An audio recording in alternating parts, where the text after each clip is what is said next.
Ka përshtypjen se puna e tekstit të dytë i kritik, që e shpalos pafundësisht, po aq sa mundet panjohësinë e tekstit të parë, luhet me këtyre dy nivele të spanjollës. Të një spanjolle, po themi, të keqe, të një mosnjohje e fetishiste, të cilën përpiqet ta anullojë, dhe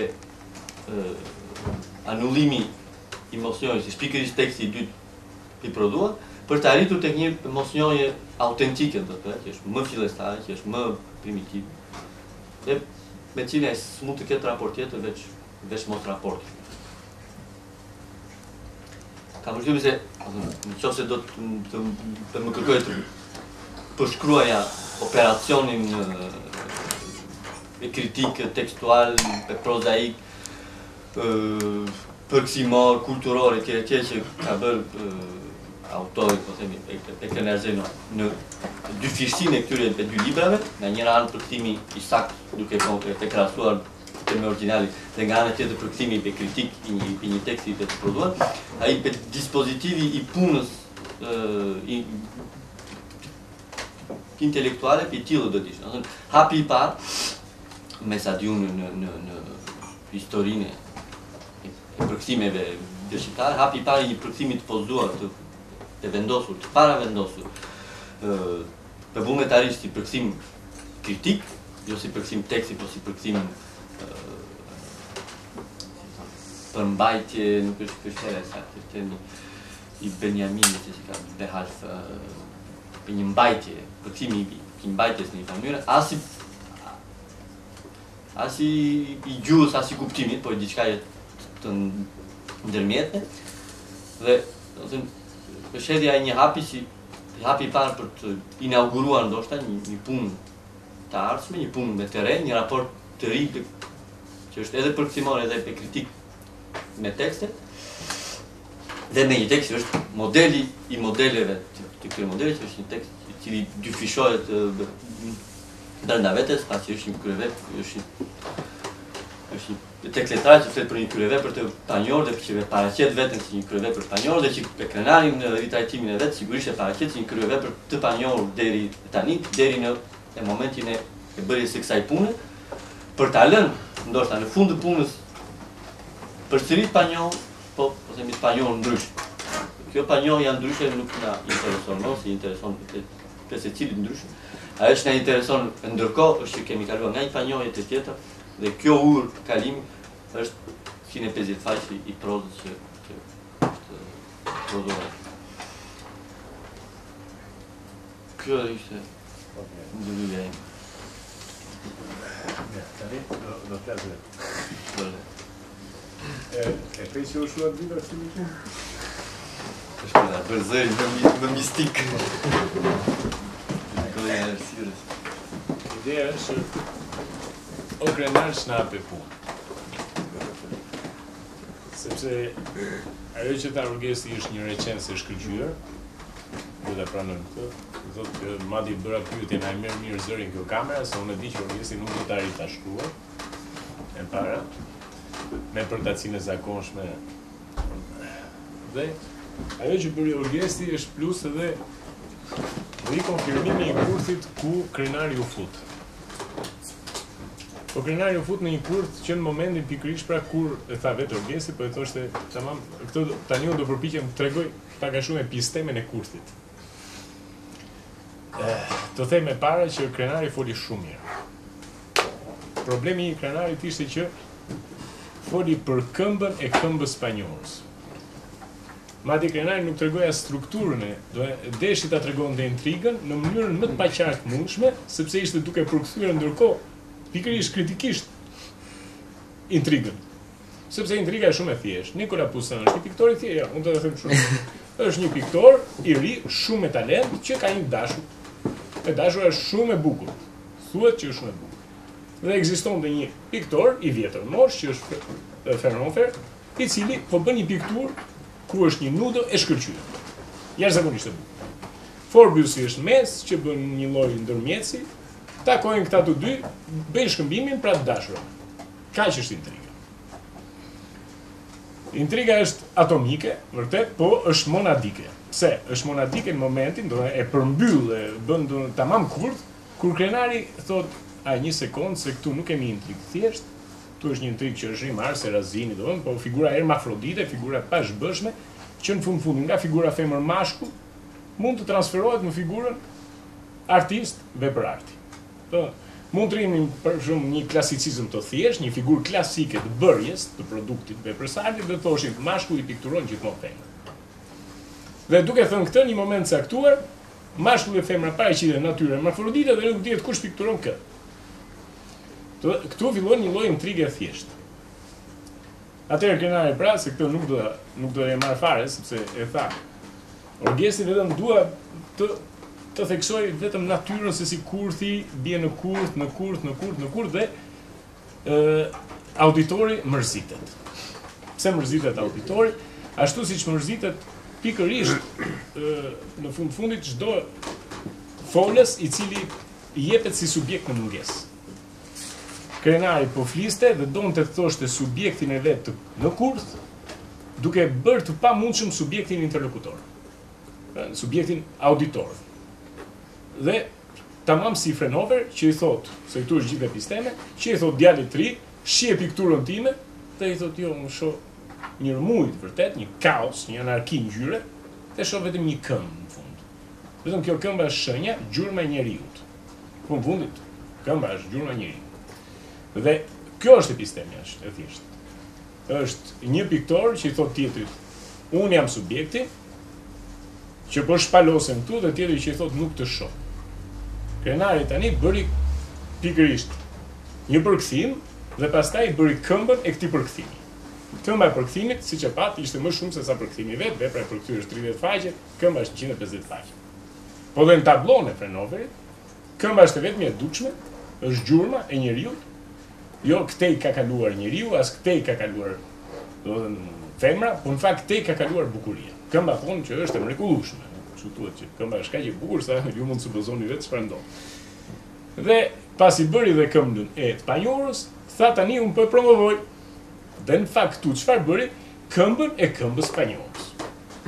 Tha të gjitha të mjedis, po themi lingvistik, mjedis që ndjesor të gjuhës, që justifikon të disi tamam përkthimin e asaj që kishte bërë si përkthim kritik të përkthimit gjuhësor. Dhe pse jam shtyr të bëj një esë kritike mbi përkthimin e veprës Balzacut. Dhe çfarë ndodhi pikërisht në këtë moment, ai ishte duke u bërë prap Frenover. U bë Frenover herën e parë se datoi Frenover, do thotë zgjodhi Balzacun.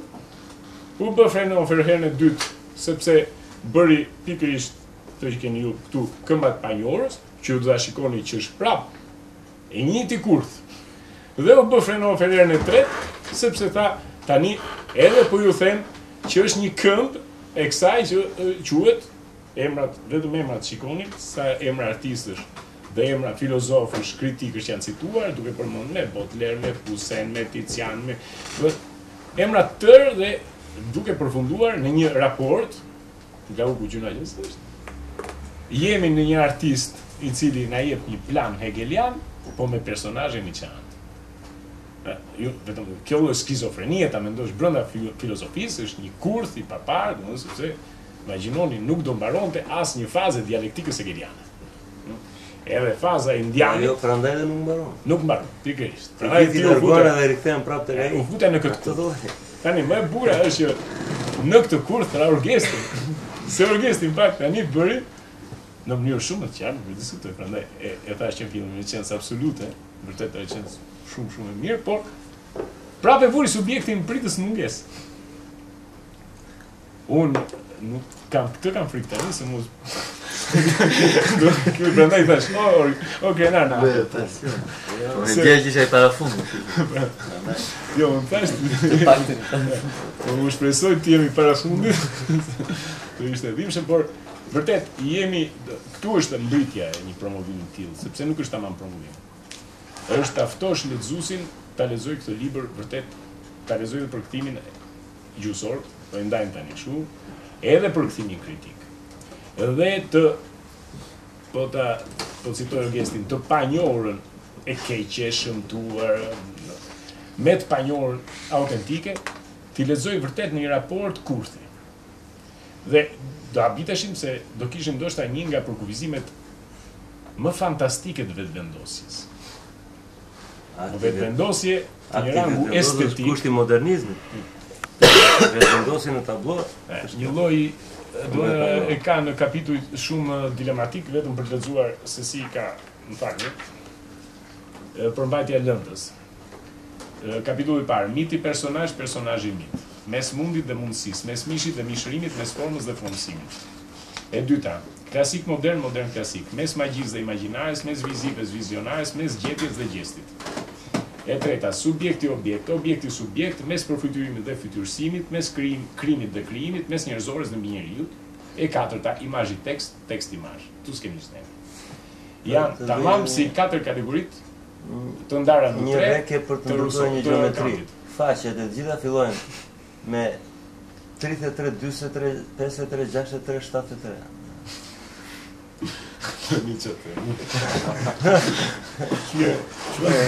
Shave së të borgut. Jemi vërtet në stabilizimin e një gjëje që do të ndërtoj vërtet ky do ishte të gjithë termat janë tamam si kategoritë e kampit, që përcaktojnë dimensionet e një lloj transcendentale, një lloj subjekti njohësit. Por kjo klasik modern për mua, modern klasik është një nga më të rëndësishme. Balzaku, jo se është tamam sikur krenari shton pyetjen, Balzaku ishte ky që ndaloi procesin e klasicizimit pafund, apo ishte ai që tha unë do jem më klasiku klasikëve, prandaj më modern. Një nga pyetjet mund të ishte kjo. Këto janë pyetje ftesë. Këtu unë iki nga këmba e këmbës spanjore, dal te auditori normal në sensin që vendoset komunikimi prapë me subjektin auditor.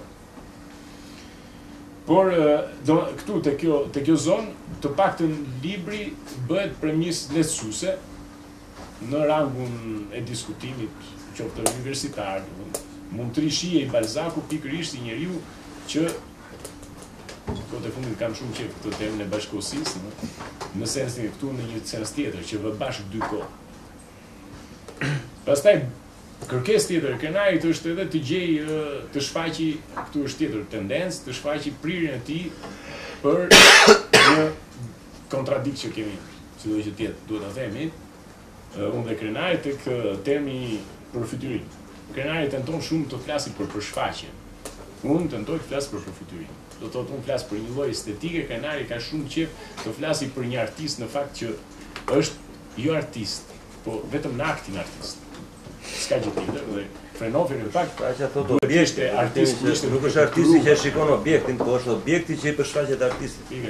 Dhe përshfaqet dhe përfytyrimi ishte një sugjerim. Ka atë epifanin që është momenti i rrokjes akut me një jashtëm. Domethënë nuk jemi ne që shikojmë objektin, por edhe objekti që na zhvishet lakurish edhe na shfaqet ne.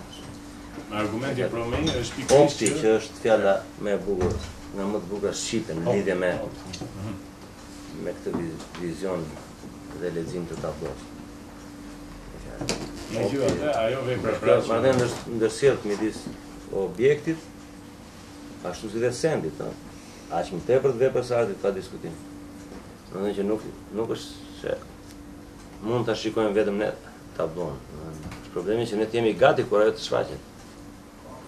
Ne, tani kush do jetë gati? Shpërfaqja e saj apo është ai ngërtim. Ky është çështja. Kjo ngelet mes nesh. Domethënë, ti je që Huseni duhet të jetë gati kur ai na shfaq. Edhe ti e ke këtë dilemë tani, apo Frenoferi? Shikusi, jo artist, do të them, shikusi të paktën ta ketë këtë miradije që nuk është vetëm ai që shikon, po është ai që pëson atë akt të shikimit.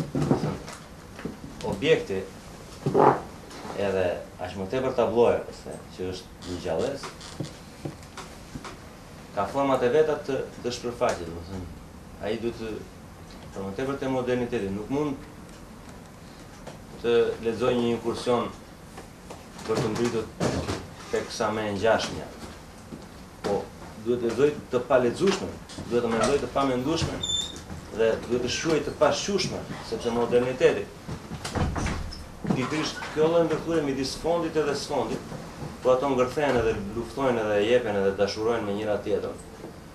Domethënë objekti që është në fond dhe objekti që është në sfond, që të bëjnë atë shpërfaqje të tërës, është një lloj muzikaliteti, atë lloj poetike ka moderniteti dhe që të përputh shpirtin me zhbërjen e vet, me mungesën e vet, se më tepër përmes mungesës sesa përmes ravizimit, në një fjalë gati realistik që kishte klasike, nuk është mund të vetë gara midis të dyre, por të thënë zemberekun që mban njërën edhe tjetër. Te klasikja nuk ka nevojë që të kërkosh nga objekti që të shfaqet ai ose të jesh në prit. Sepse e di shumë mirë që ka tentuar të jetë një lloj inkursioni drejt sa më të ngjashmes. Ndërsa tek moderniteti padyshim që është një prit, që do të thënë që tabloja moderne të shfaqet me gjithë të tërën që ka atë që ka përpara dhe atë që ka në sfondin e vet. Sfondi i vet, për shumë në këtë rast, asum se thamë që ka këto shenjusit filozofikë, është gjithë ngritur. Po padyshim që moderniteti ka gjithë mullirin filozofik që bluan, edhe shikuesi me sqim nuk mendon që ai po e shikon tablon. Është problemi që di që dhe tabloja ka aktin e vetë të zhveshjes, të nuditetit, kur ajo të shfaqet me plotërinë e vet, sepse mund të shikosh tablo moderne njërën anë apo tjetrën, aty ku qëndron pastaj dhe prap niveli fundit i profecisë Balzacut që djeg edhe vdes autorin e tablos, dhe dritet ai dhe djeg vetë digjet, sepse nuk ndodh pikërisht kjo. Ata nuk e kuptojnë, domethënë tablon e tij, duke mbartur kështu dhe profecinë e aktualitetit të artit, domethënë spekulimi, simulakri, ai zgrip midis asaj jo për kujdese midis porosisë së Picasso, që thotë, ju duhet të nisni me realitetin, vetëm pastaj, më pastaj, mundet si t'i hiqni vazhgat e realitetit. Ndërsa vetvrasja që ndodh pikërisht, ose ajo që është qesharake, që nuk e ke parasysh fare këtë, kjo do të edhe në naracion, padyshim, që nuk është fare parasysh kjo dhe bën një Picasso me këtë. Është e të mërshme në vetvete, domethënë s'ka mundësi që ajo të mos ketë sfondin e vet që pastaj të nisi ta abstragohet. Domethënë, kjo është edhe thelbi i profecisë kryeve të spanjoll. Ajo që do të thotë ai që është e dashura ime në tablo, padyshim që ka vendosur qenësinë e saj, që është realiteti i saj, dhe pastaj dhe ka vendosur një shmir ideal, edhe me këtë maraz të bashkimit të qenies me ekzistencën, që është marazi thelbësor për poetik. Dhe është logjike që ai thotë që dakord jemi në 1830, kjo është pasaj një tmerr tjetër i vërtet se si ka mundësi njeriu ta parashikojë 100 vjet përpara atë që do bëj modernizmi strukturuar fort edhe të revizuar fort. Pikërisht këtë apel bën, mund të shikosh të lungën në ngjyra dhe këmbën, po duhet të dish të lexosh në sfondin e saj dhe të ndash pastaj muzikalisht faktin se kur sfondi vjen në sipërfaqe dhe kur sipërfaqja i lë vendin sfondit. Edhe kjo lloj lëvizje, kjo lloj muzikaliteti i tablos moderne dhe ky lloj marrazi për të bërë shpirt edhe trup bashkë është një fjalë natyrisht tani gjithë piktura është ndar midis një spekulimi alla Picasso dhe një alla Jackson Pollock. Pa menduar që ta një gjigant me fjalë gjigant jo thjesht si perkursor të një ajo që vizaton Balzacu është një Jackson Pollock. Eksakt, është një këmbë mes një rënoje ngjyrash edhe e përshkruan të gjithë Jackson Pollock, tamam. Ose Jackson Pollock ka dyshim që ditë lexoj Balzacun edhe. Problemi është se Jackson Pollock bën një shpirt, nuk është se mund bëj një shprehje ngjyrash edhe inkursioni për të shkuar aty. Është kaq instrumentalizuar. Në fjalë ai pastaj në fund kur u bëi pasur i bënte edhe me fiza ari ato kreshkat edhe për t'i thënë edhe lëndën që është më e epërme edhe si materialitet për të ndërtuar këtë lloj pamundësie, këtë lloj inkursioni poetik që bashkimi i qenies në ndërtimi bashkë dhe ngjizja bashkë, fuzioni i qenies me ekzistencën. Në gjithë poeticiteti i këtij mbahet tek ajo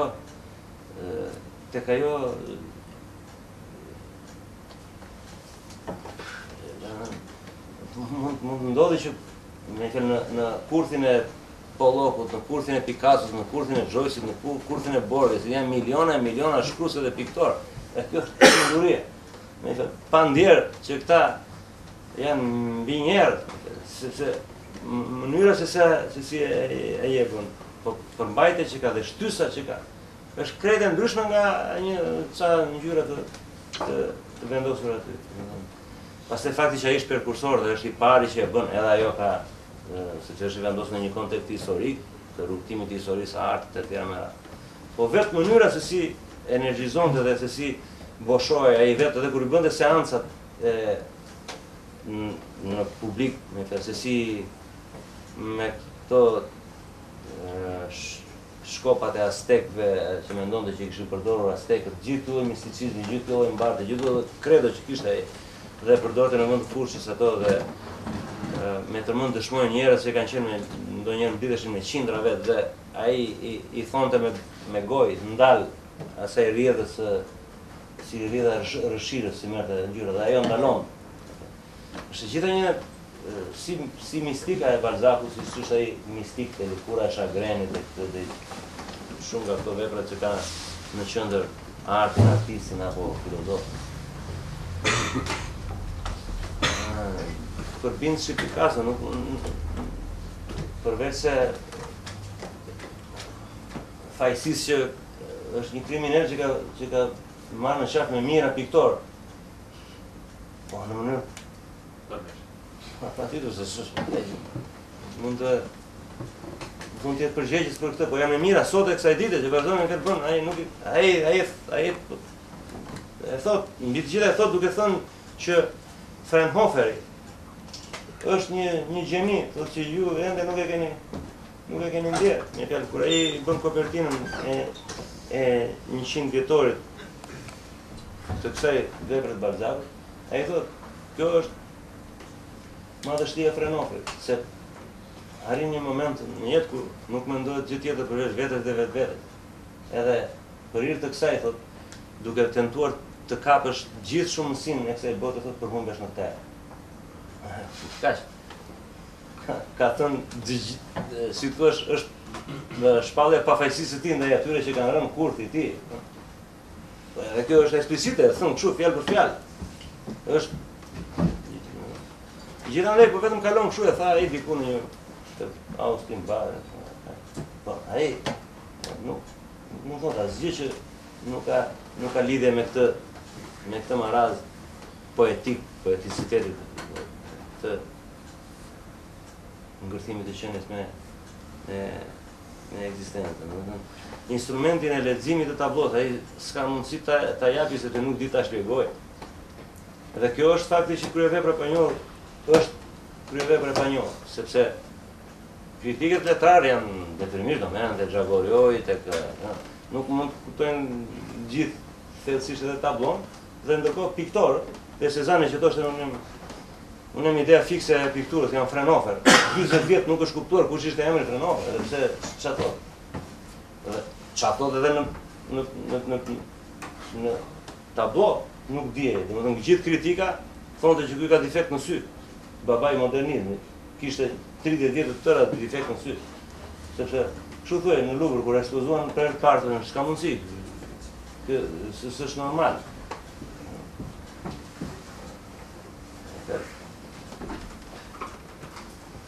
Bezueshmëria e tablot moderne është jo se është shumë e vështirë, po e ka për atribut të vetin të qenit jo qashtërsisht e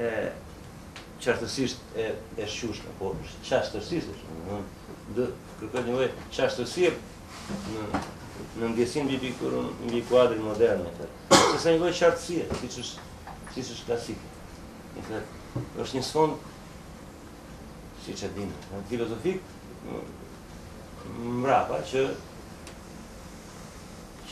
lët ta ketë kuptimin tek ajo që i mungon, domethënë tek ajo që nuk është tënë, tek ajo që përbën atë që quhet muzika dhe poezia brenda saj. Poezia tek e fundit është refuzimi i korpusit të shkrimit. Në një fjalë është e huaja e shkrimit, domethënë nuk është e merr fjalën edhe e përdor si aleat të saj, përkundrazi e gjen poeti ashtu si dhe piktori me një fjalë, e gjen fjalën si pengesë, Sartre dhe këto i kanë mëshuar këtyre, edhe tek çështletësia, edhe tek imazhi, edhe tek dy e perceptimit e me radhë, që poeti dhe piktori flasin brenda, ai flet poeti brenda trupit të folës, edhe ai brenda korpusit kromatik. Por i shes si të egra, me një fjalë edhe ngjyrat edhe fjalët, i shes si sende, domethënë nuk përdor piktori apo poeti të njëjtin raport të tjetrit që s'është akoma për shumë piktori ose me fjalën, është i ndarë, fjala vetëm është ajo stekat e vrapimit me pengesë, ndërkohë që ai vrapon për në këtë lloj ngjizje të reales me idealen apo të shënësisht me ekzistencën në fund. Fjala vetëm e pengon, edhe atë ngjyra e pengon, dhe minimumi i asaj që mund të bëjë një piktor që tenton të jetë i tillë si Merita, për shembull, apo një poet, për mendimin tim është konscienca mbi këtë ndryshim, mbi këtë dallim të tij që kërkon të udhëzuesi poezisë apo të manipuloj poezisë, është gjë më e mundshme. Për të gjithë në dispozicion, po ato janë, po ndjej që s'është kjo konscienca, domethënë që të kuptoj që të piktori të poeti, është më tepër kjo e realizuar tek ai modern. Ndryshon pikërisht kjo që ama është për të bërë poet apo është duke u bërë pikërisht kur i egërsohet kjo paktën ose kur konscienca që poeti dhe piktori në raport me ngjyrën dhe në raport me fjalën janë komplet e kundërta e raportit që ka ose me një fjalë nuk është ky lloj objektivizimi që poeti edhe ngjyrën ka, edhe piktori ngjyrën, poeti fjalën e ka send, e ka objekt, e ka një gjë që një fjalë mund të dalë përpara dhe e pengon. Dhe pikërisht prandaj piktura moderne është një lloj refuzimi i pikturimit. Me fjalë edhe flet edhe nëpër mungesës së saj dhe ashtu si poezia është refuzimi i shkrimit. Me fjalë këtu ndallon proza dhe mozaik, nga poezia edhe tabloja. Me fjalë Michelangelo, artisti më i madh në gjithë sforcën për të kataloguar dhe për të klasifikuar, kanë thënë, nuk e di pse duhet thonë, por kanë thënë artisti më i madh në gjithë kohëve, se është gjithmonë kjo tendencë të vënë një emër. Prapë te Kapela Sixtina nuk ka asnjë gjë prej këtyre veprave, sepse aty ai ka ndërtuar një mozaik, ka ndërtuar një prozë, është prozaik. Po ajo shumë më çka është ajo që është lënë pa bërë. Dhe dëshifrimi midis kësaj që nuk është e shqushme kështu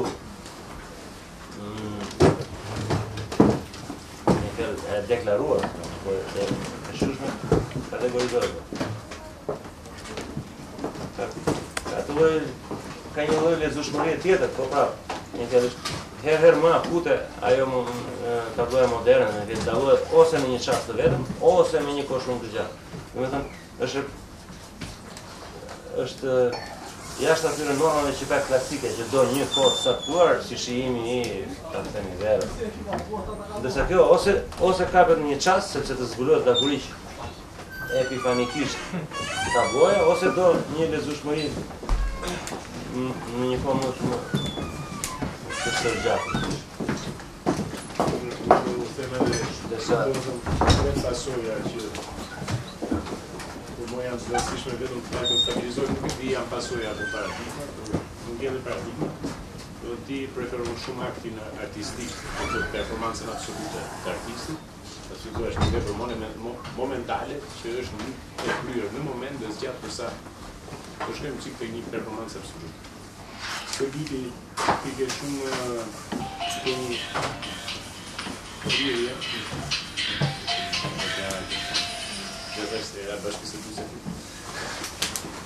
ke një prije për një estetik, tamam kuadrin estetikës, ti flet për një proces njohës që është specifik i artit dhe është parë çdo lloj njohje tjetër.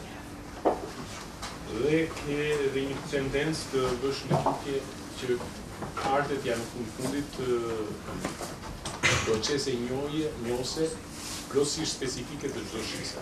Secila shqisë ka është tamam një relacion me një art të vetë. Të e kam vërre në një moment i ndan edhe pikturën me poezinë, i ndan prerësin, ashtu si që për me tekstin për shumë mbudon, po këtu një pikturë poezinë i ndan prerësin. Po kjo është për të parë, është më atë shumë i gjatë, por të faktën të janë tre pasoje që më duhet tre paradigma që do ishin shumë të mira, po të shpërndahesh të vieshin në rreth se si traversalisht e punojnë tekstin. Kjo që nuk hyn për treshe, po që për mua është e rëndësishme, dhe po prapë të rritit e kjo, domethënë të një lloj diferendi, tamam në kuptimin e ndërtarit, që prodhohet me subjektit vetë vendosës, që është Frenoferi, sikur për Frenoferi, Balzac kur vendoset Picasso, kur Montanari, Orgesti kur flet për të gjitha këto janë procese vetë vendosëse ku pikërisht vendoset në subjekt, ashtu siç vendoset vepra në subjekt, arti vendoset në prodhon subjekti, prodhon mungesë subjekti, mungesë subjekti, edhe këtu kemi vërtet vetëvendosja është procesi pas cilit, në pas cilit prodhohet mungesa e subjektit tjetër, në qoftë se subjekti tjetër nuk merr përsipër të kryejë këta vetëvendosje nga vetë. Ndryshe kemi diferent në kuptimin e pakuptimësisë, boshllëkut, kemi bollëk në qenie, por jo në ekzistencë. Qenie ekzistencë është që klasike, në fakt, si ndarje, po është e vështirë thuhet, po tu pati një shkallë, pikërisht nuk mbetëm të një natyrë promovimi, por am të një natyrë tamam konferencë. Konferencë. Tash unë nuk kam marrë promovoj këngë spanjoll. Kam marrë të si thosh të prodhoj çfarë përfitojon vetë për të bërë këmbën tjetër të spanjollë, është libri i dytë. Nëse këmbë spanjolle ja po është, mos që do të si ato matrioshka që tjenë në vend, kjo në spundo nga kjo, pastaj unë të them për këtë, e kështu, atë që të kjo mungon, si pas modelit të kësaj, tu është një pjesë për të lezuar këmbën tjetër, në në thënë mënyrë. Për të lezuar atë që është abstraguar aty brenda, në të njëra këmbë, sigurisht nuk duhet të lezuar ajo këmbë, duhet të lezuar tjetra, që përbën bazamentin të dy e bëjnë bazamentin e qitë korpusit që mbajnë sipër. Edhe njëra këmbë nuk është e mjaftueshme. Njëra këmbë është apeluar për të thënë këmbën tjetër. Dhe që ishte ky sfondi filozofik. Mendohet se ka kryerë për banjo. Në këtë kursin mërë, po? Ne do tretë pak të të. Pare se salla ka rënë në kurso. Ne do tretë ta mbyllë një se Salla.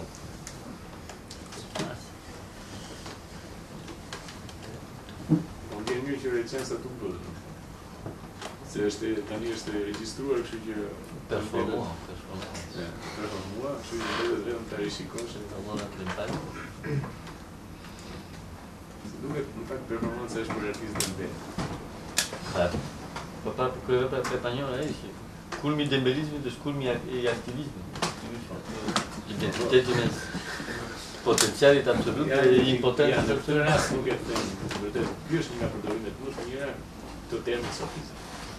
Se shpesh thon sofizëm kot, po këtu kemi vërtet sofizëm. Ja dhe zhvilloj po të Praktikja e sofismit, thotë Foucault, praktikja e sofismit edhe shpërfillja e të çmendurisë, ishte ky Fraunhofer i thon këta ky është i çmendur, nuk do t'ja vësh veshin. Aty është gjithë humbja që bëjmë thotë vullnetarisht edhe me dëshirë pa kuptuar që vetëm ai i çmendur mund t'i japi sinjale ka asaj që është e epërme dhe do me kohë të tëra për ta menduar, ai e thot me këtë gradit edhe ka problem. E kjo është një nga problemet themelore që ka kryer vepra banjore, që ata jo vetëm që nuk shquajnë, por ndërkohë edhe kategorizojnë, duke thënë që s'mund t'ia vësh veshin këtij se ky është një i çmendur. Edhe po bën sofizm aty. Edhe vdekja e filozofisë, me vdekjen e sofistit, në një fjalë në kuptimin e ligjërimit. Ky është një ligjërim par excellence Foucaultian. Në një fjalë një ligjërim ku ai vendos sovranitetin e tij mbi ata që ka ftuar, po ndërkohë ai vetë është sklav i një sovraniteti që ka klasicizmi brenda mbi të, sepse është akti i parë i çarjes së madhe, domethënë, atë është një libër ngjarje, po prap Foucaultian, sepse është 1830 kur s'kishte filluar arti modern, babai i artit modern thotë Çan, thotë unë jam idea fikse e pikturës Fraunhofer, ai që klasifikojmë Paul Cézanne, babai i artit modern, thoshte jo, unë jam Fraunhofer, ju më thoni. Domethënë, kur unë jam ngul syt pikturës dhe ju thoni që unë jam sasi i çmendur, nuk e ndjeni që unë jam idea fikse e pikturës Fraunhofer. Edhe vetë ligjërimi që bën Fraunhofer është një ligjërim sofist për në atë kohë, sepse përdesa s'kishte kontekst detyrimisht dhe e nxjerr të shqushmen e vetë pikërisht nëpërmjet këtyre përplasjeve. Dhe ajo që ata nuk ja vënë veshin është ajo që Foucault ka marrë ta thotë ta përsërisë herë pas here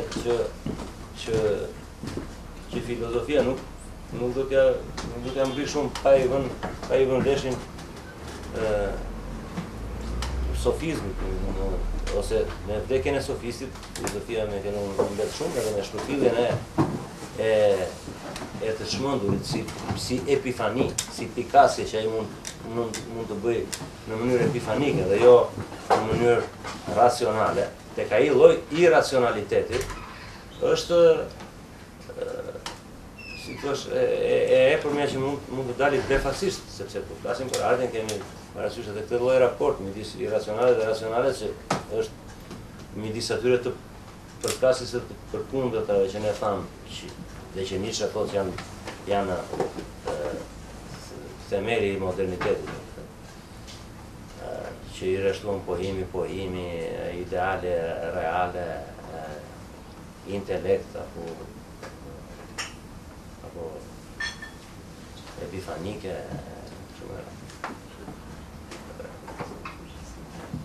ja që kujtojt edhe filozofia thotë që ato që ne kemi në hipotekën tonë si kreshta dhe majat e epërme kanë ardhur nëpërmjet manipulimit edhe irracional të gjës. Pastaj komentar është racionale. Është njësoj si të vësh këto, kjo është racionale, po kjo është irracionale. Ky është problemi. Ky mund të bëj 15 faqe dhe thotë, mund të bëj 150 faqe për ta për të thënë një hap drejt tjetër.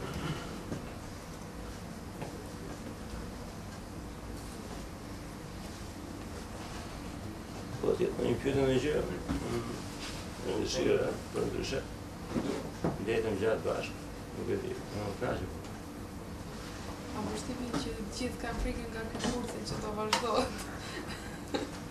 Po ja, ne jemi bërë nga s'ta ka gjithë në gjithë.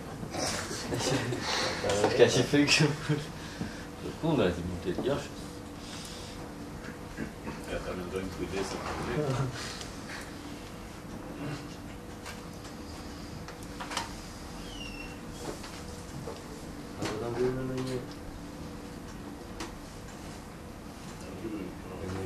Më rekomandoj këtë libër mbi të gjitha, si ka shëndesh si përqenia.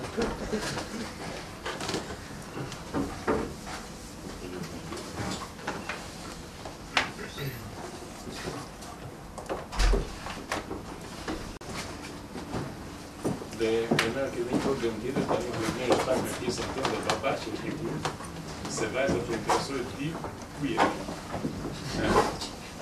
Ajo është shpjallë. Kjo është vepra e përgjë. Kjo është vepra një merë me një problem.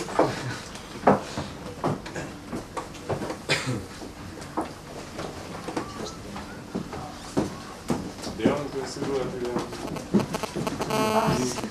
Juvenalit. baton në shkështë. E mirë, unë me përshëndes, për ta ndryuar atë. Unë kisha shkruar diçka që gjithsesi është një 30 faqe nga e cila nuk thamë atë sot. Më dol në fund në formë përshëndetjes një frazë që anon pak nga poetike, po që me sa duket e përmbledh të gjithë dhe në pamundësi që unë pamundësi të leximit të kësaj që s'u lexohet asgjë prej kësaj, po mund ta dorëzoj ta kemi fotokopje. Them që një frazë pa pikë pa presje mund ta përmbledhë si një pikturë, si një kuadër. Thotë të nuk i lezone e listë të jam handikapat komplet për presje. Të dëllone e Atë në fund do të më zjasni. Në fund fare, krajë në fund.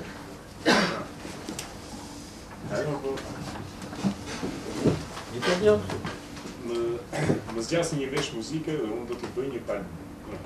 Jo, se ti s'ke më presi, unë. Ati ka presi. Ti përredhe këtë të dhe që Më zgjasë një vesh muzike dhe unë do t'i bëj një palë, buzët aty pranë të rëpijen nga pamja aromës prej shekës e qarë në tablon që po prekin sy mbugur, fill pas qastit kur sapo e kam bërë në gjumë e shtë në ëndër kokën që lyp muzikë dhe ti të jepet pa kushte ndaj kënaqësisë se një melodie të ndryshme që ti të ndaj veç se teksa bën të ndaloj për një çast tek kufiri e saj e të dallohet në vetë. Tani e falë, do në të lezoj njërës. Më zgjasni një vesh muzike dhe unë do t'i bëj një palë, buzët aty pranë të lëpijen nga pamja aromës prej shekës e qarë në tablon që po prekin sy mbyllur, fill pas qastit kur sapo e kam në gjumë e shtë në ëndër kokën që lyp muzikë dhe ti t'jepet pa kushte ndaj kënaqësisë një melodie të ndryshme, që ti ndajt veç si teksa bën të ndaloj për një çast te kufiri i saj të dallohet në vetë. Sa të mirë për të